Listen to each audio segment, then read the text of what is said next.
I think something that's not talked about enough is that for a good stir fry, probably 90% of the technique actually happens way before any oil hit a wok. And because of that, what we want to try to do here today was really drill down and focus on that 90% and teach you what we feel is the very best way to prepare shrimp for a stir fry. In the months and years to come, we'll try to cover a few more popular stir fry ingredients in the same way.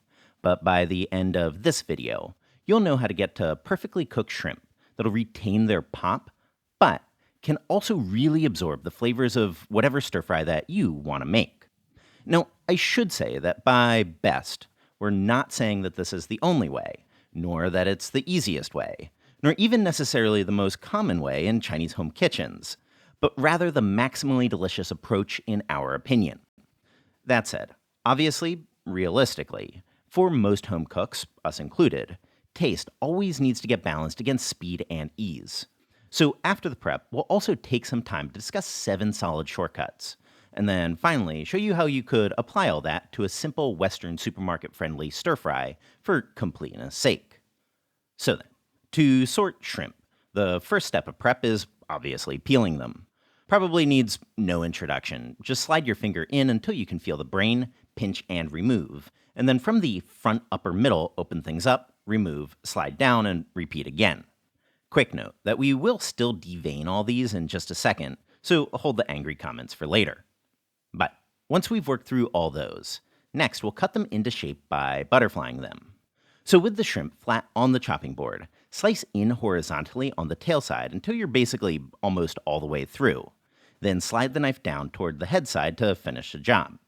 Open it up like a book, and just like that, you've got yourself a butterflied shrimp.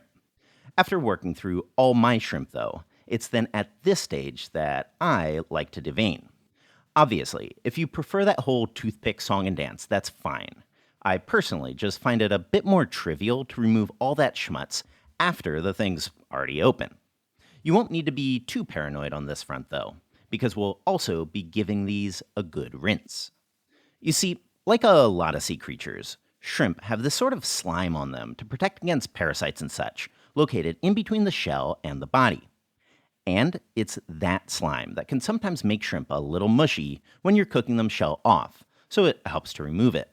There's a couple routes to do so, but what I like to do is to first rinse the shrimp, then fill that bowl up with water, then mix in about a half teaspoon sodium carbonate. Sodium carbonate is sort of like baking soda's big brother. It's quite alkaline. You can actually make the stuff by simply baking baking soda for a bit, or you can also use jianshui, that is Chinese lye water.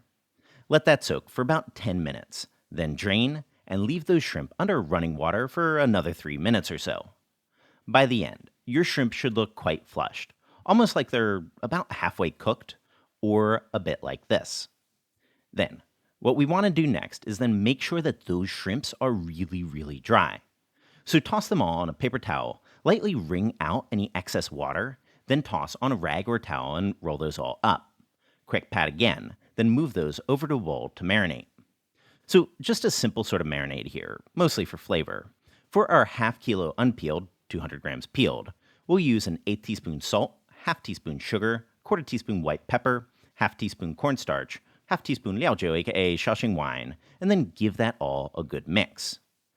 Then, final bit of prep. Pre-cooking those shrimps in isolation via quick pass-through oil, that is, a brief shallow fry. Now, I promise that you really don't need too much oil for this move. For a round bottom wok, for this quantity, even just 3/4 of a cup should be enough. Just get that all up to about 160 Celsius, and then toss your shrimps in. They're going to cook quite fast, in only about 30 to 40 seconds, so once they've all changed color, dip it all out, and then these are ready to use in pretty much any stir fry you want.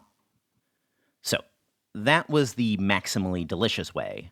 So now let's talk shortcuts and alternatives. First possible shortcut. That whole alkaline soak, rinse, and dry method is a specifically high-end Cantonese restaurant technique derived from hagao making. You don't need to do this, especially if you're passing through oil anyway. Instead, simply adding a touch of baking soda or sodium carbonate to the marinade to give the shrimp a little more pop is a common enough restaurant move throughout China. That said, compared to these fresh shrimps on the right, These sorts of previously frozen supermarket shrimp seem to be, for whatever reason, a little more slimy. Something that this processing does a great job in counteracting. So, my personal recommendation is to still do that soak and rinse if you're using supermarket shrimp. But if you have access to a fresh shrimp that you like, it's definitely optional. Shortcut number 2, skipping the passing through oil. Now, this is a technique that we often struggle to get people to apply because I do know that many kitchens just aren't set up for it. And I do get it. Only about 20% of you own a round bottom wok, and that common YouTube deep frying setup of huge Dutch oven, candy thermometer, like 50 gallons of oil, that sounds kind of painful for me too. But again, it's not French fries. This isn't squirrel fish. For a pass-through, you really don't need that much oil, so try this instead. First, use whatever vessel you'd usually stir-fry in, with whatever oil quantity you'd usually stir-fry with.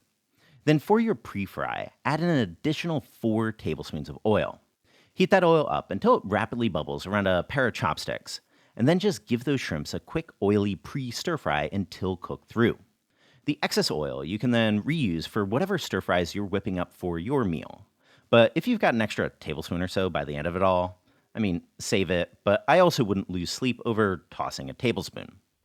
In a similar sense, possible shortcut number 3, passing through water instead of passing through oil. Now, this is a technique that both Kenji and the Serious Eats Extended Universe are big proponents of. And while we personally disagree with the approach as a general substitute for oil passing, it is an actual classic technique for preparing specifically seafood.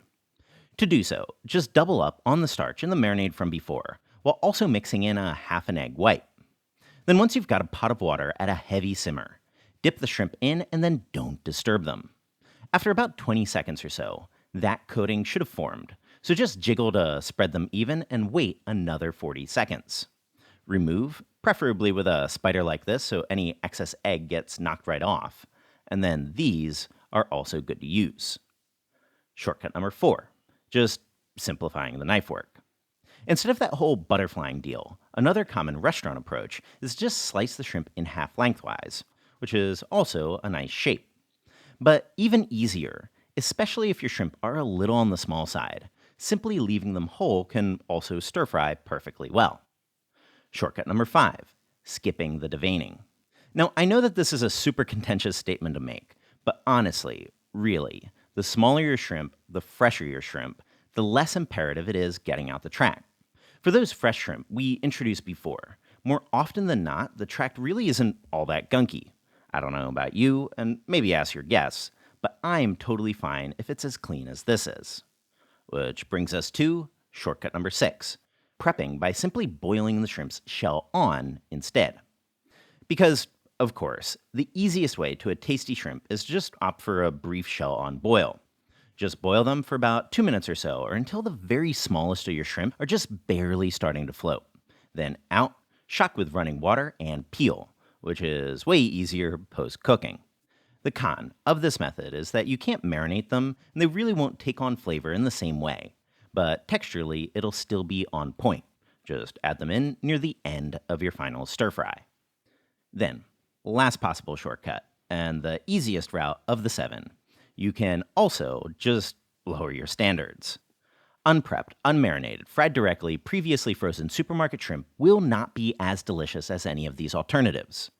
But it's the standard way of cooking shrimp in plenty of cuisines, and common enough to find in the busy home kitchens of modern China as well. And it's fine. It's shrimp. Just pre-fry them separately, don't overcook them, add them in near the end of your final stir-fry, and nobody's gonna complain.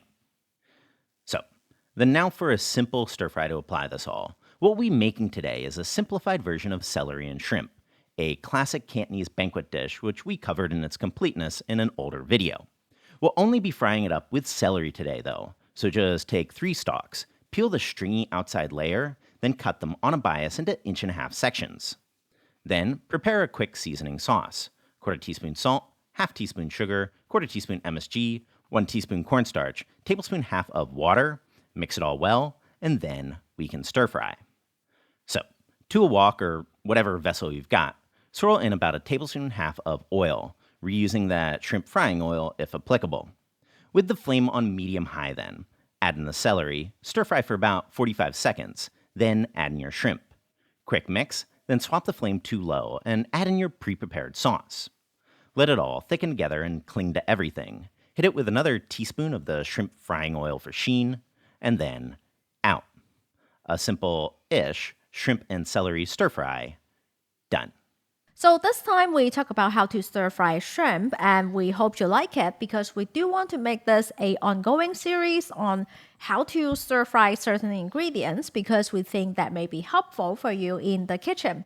So if you have any ingredients that you want to see how to stir fry, leave it in the comments below. So right, as always, our recipe in the description box. A big thank you for everyone that's supporting us on Patreon, and of course, subscribe for more Chinese cooking videos.